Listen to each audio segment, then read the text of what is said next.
Now, it seems the theories and possible leads, as Nathan was reporting, as to what happened to the missing Malaysia Airlines flight change by the day. And in some cases, we've come to find out that new information had been known to the investigators for quite some time before it's released. Earlier, I asked Walter Lohman, Director of Asian Studies at the Heritage Foundation, for his take on these delays.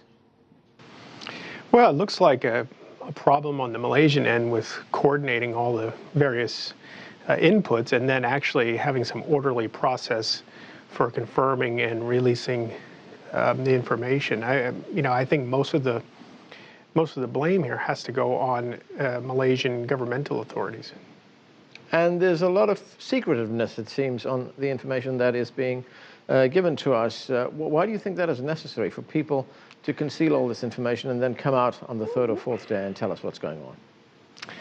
Well, I don't know. Again, it gets to the process that they may have for this, coming to conclusions and vetting the information and that sort of thing. I think you would have a process like this virtually anywhere in the world, that is deciding which information is right, which is the kind that you should release, which is the kind that doesn't have enough basis in fact to be released, and holding it back for that reason. What I think is happening here is just all the information is getting mixed up, and so the good information is coming out late, the bad information is coming out late or early sometimes. It just seems to be no orderly process around which the search is being conducted and information released to the press.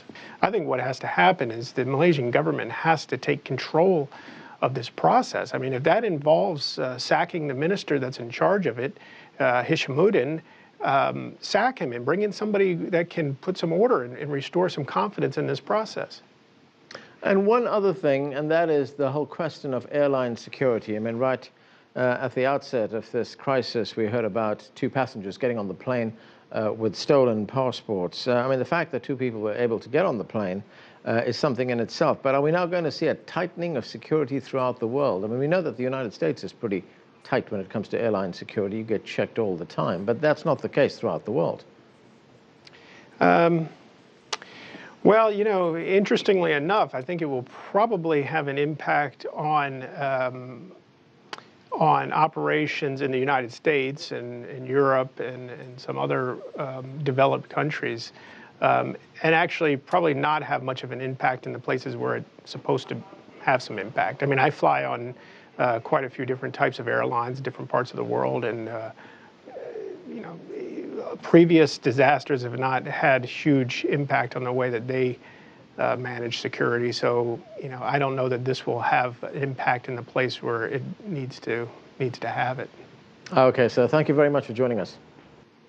Yes, sir. Thanks for having me.